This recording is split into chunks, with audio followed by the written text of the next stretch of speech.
Hey everyone, welcome back to the channel, and today I have the overview for episode 5 of Obi-Wan Kenobi and episode 2 of Ms. Marvel, and wow, those episodes definitely made up for last week's. Very happy with both of them, for two massively different reasons, but I'm very happy with a pair of them. So let's start with Obi-Wan Kenobi. Wow, okay. They did not disappoint this week. Well, the episode started with a flashback to Coruscant with Anakin and Obi-Wan before Attack of the Clones. Yeah, it happened. We had our first proper prequels flashback that wasn't Order 66. And, yes! It was so cool. It was actually kind of littered throughout the episode. Like, it was a flashback broken up into a couple of chunks, which I really did like. Then we cut to Darth Vader, standing on his Star Destroyer, very ominously, as he is, and has always been. We see Reva arrive on the Star Destroyer, reporting to Darth Vader, and at one point, he tells her to bow. Grand Inquisitor. Yeah, she's been given the title, which had me kind of worried. But not for long. But we then cut to Jabim, which is, of course, where the rebel base is hidden, I suppose it's now called, because I guess they're rebels now? I don't know, it's too early to tell. We see that they're getting ready to escape because Obi-Wan knows that Darth Vader is probably looking for him and probably knows where he is. And of course he does, thanks to Lola, who, thanks to her Imperial chip, decides to shut the hangar doors on the base so they can't escape. Then Leia offers herself up to go and fix it. Eventually she does, and Lola finds her. She brings Lola back from the Imperial bug, and they do escape eventually, but not before the Imperials show up. Practically a whole platoon of stormtroopers, plus a couple of purge troopers show up, with Reva a few seconds behind. And then they break down the door, they ravage the base, kill Tala, which kind of broke me. I was very sad about that, to be honest, not gonna lie. And then we eventually see Obi-Wan give himself up as bait. Well, not so much bait, more of a distraction, so that everyone can escape. Eventually that kind of works, and Obi-Wan discovers Reva's backstory.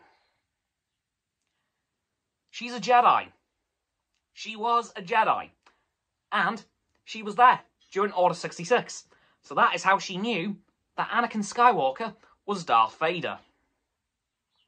And he nearly killed her. And the reason she wants Obi-Wan dead is because he wasn't there to stop him. She knew that Obi-Wan was Anakin's master, and he wasn't there to stop him, so that's why she's angry with him, because Darth Vader did kill all of her Padawan classmates. And now she wants to kill Obi-Wan, and Darth Vader, actually. She wants revenge on him. But anyway, I'm kind of skipping back into here, because there's a lot of things that needs to be talked about in a certain order, even though it's not in the order they appeared. Eventually, we do see Vader show up once Reva has captured Obi-Wan. Captured. Because Obi-Wan does convince her, we can do this together. We can take him down if we work together.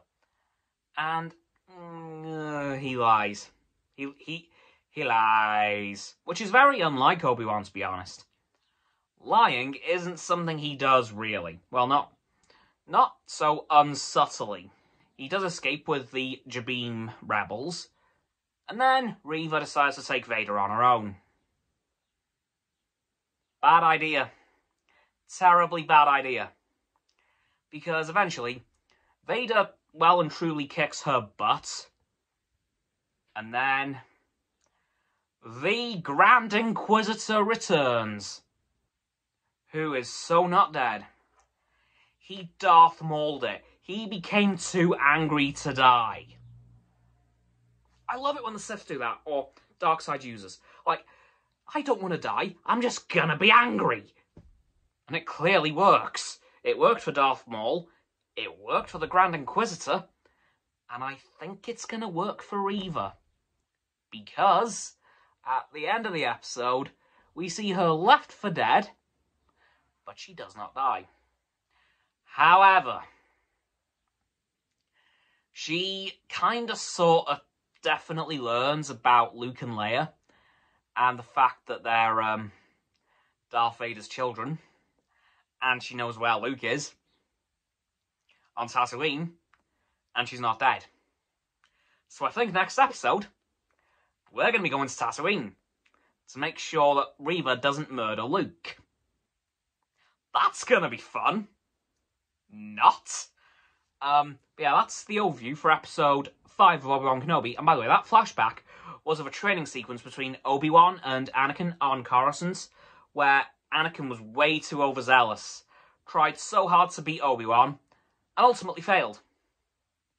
Took a long time, but he very much failed. And he kind of used those lessons against Reva in their duel that they had, which, by the way, was amazing. Like, wow! But yeah, that's it for the overview of episode 5 of Obi-Wan Kenobi. Now on to Miss Marvel. This episode, not gonna lie, was still kind of slow in comparison to what I was expecting for, but yet it got pretty much everything done that I wanted. We saw Kamala get used to her powers. We learn a little bit more about where the hell they came from, being her great-grandmother. Yes, her great-grandmother. Yeah, I've got that right. We see Kamala's love interest, Kamran, who, I don't want to say I have a bad feeling about him, but there's definitely something more to him than we are seeing currently.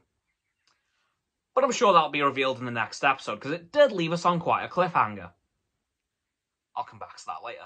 We also see our first look into Muslim life in this show, because of course Kamala is part of a Muslim community in New Jersey, and we do see the inside. We do see a prayer in a mosque, which pretty legit. I'm pretty sure. And then of course it's also around the time of Eid Mubarak, and we see that in effect. We see celebrations, and unfortunately those celebrations are kind of cut short when somebody is dangling off the edge of a building.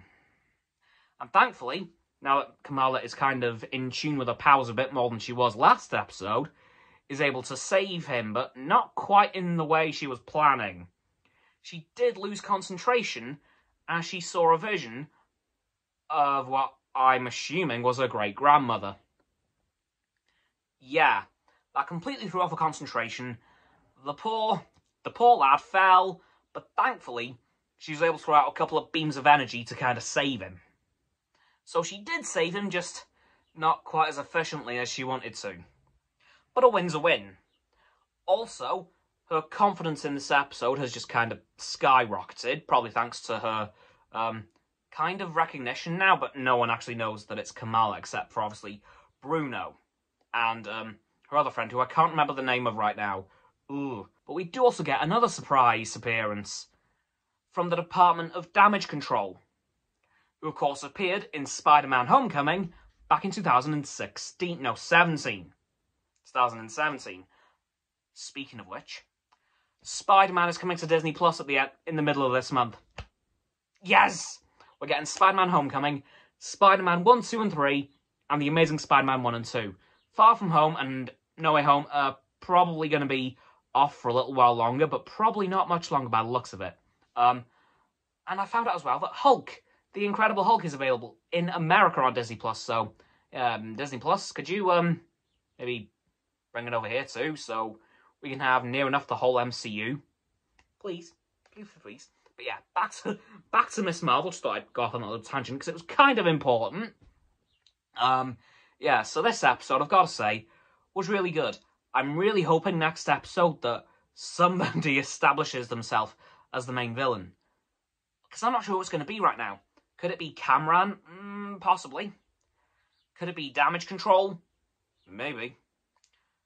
Could it be Kamala's great-grandmother who showed up at the end of the episode? Very possibly. Because that happened, and I was very confused, because I thought, you probably should be very long dead by now. But I have a strange feeling there's something else to that. But yeah, that's going to do it for this video, guys, on my overview for episode 5 of Obi-Wan Kenobi and episode 2 of Miss Marvel. So, please don't forget to like this video, subscribe to my Roxanne's and Frost's YouTube channels. Their links are in the description, of course. My sub button is down there. Yeah, that big red one. Unless you've already subbed, then it's grey. Thank you for that, by the way.